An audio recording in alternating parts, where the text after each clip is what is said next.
Assalamualaikum warahmatullahi wabarakatuh. Perkenalkan, nama saya Naswa Nurul Azizah dari kelas 11 IPS 2. Warta terkait musim hujan tahun 2022. Para pemirsa, wilujeng patepang deui sareng simkuring nyaeta Naswa dina warta Sunda anu bade disampaikan ku sim abdi. Musim hujan tahun ieu nyaeta di tahun 2022, tos dimimitian ti awal bulan Januari oge ku pamarentah-pamarentah di masing-masing daerahna.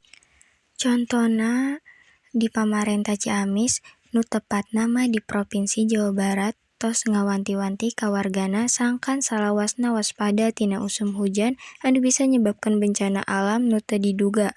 Ku sababaraha nyaeta di antarana mah longsor, banjir jeung sajabana ti eta.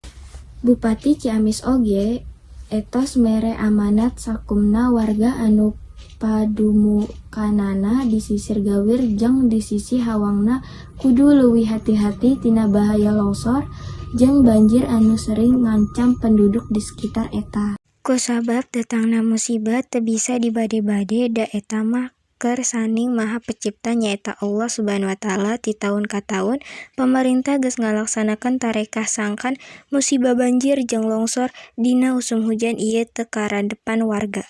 Sakitu wae warta nu tiasa kasanggakeun ku sim abdi. Wilujeng tepang deui dina warta nu bakal dongkap anu leuwih manfaat ka cida. Hatur nuhun anu kasuhun. Wassalamualaikum warahmatullahi wabarakatuh.